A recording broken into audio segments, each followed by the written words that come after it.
If it takes 10 years to replace you, you don't have equity, you've got a job. Spoke to an owner recently, actually, in an industry that was very, very niche. It was a conversation as part of our outreach to business owners. This particular business kind of fell within a category that we're looking for an individual client, manufacturing, industrial, engineering, Sydney-based, more than 2 million. If you fit the gig and you're thinking about exit, reach out. This particular guy, been in business for 40 years, him and his business partner still very active in the business, and they are the only people in the business that can do one of the major functions. 80% of their business, they've got 3 kind of revenue streams. One of those streams makes up 80% of revenue, which they pretty much control and have all the knowledge of. I asked about, is there any person in the business that kind of can do that as well? And he said, we've been training someone up for 2 years and they're kind of getting there. And when I asked him, it's like, how long do you think it would take a new owner from outside the industry to learn this, like properly? And he said 10 years, and which is quite surprising. And unfortunately, an indication that it's going to be very hard to find a buyer. So,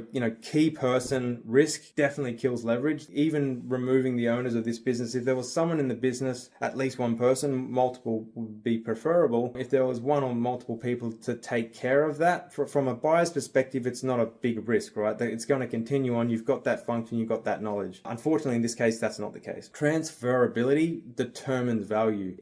Profitability aside, owner dependency aside, if you can't transfer a business and continue on as it's run, you're really limiting yourself as a seller. And from a buyer's standpoint, it's just too high risk. No one in their right mind, when there's so many businesses coming to market, would jump into that scenario. And finally, preparation would absolutely solve this. There are a number of things that this owner will have to do if they ever want to sell their business, including passing over their knowledge, creating systems and processes and structure for that to be passed down, and so the business can continue on with that knowledge without the owner there. If you're thinking about selling, even looking at buying, comment below if you've seen something like this. I'm keen to hear.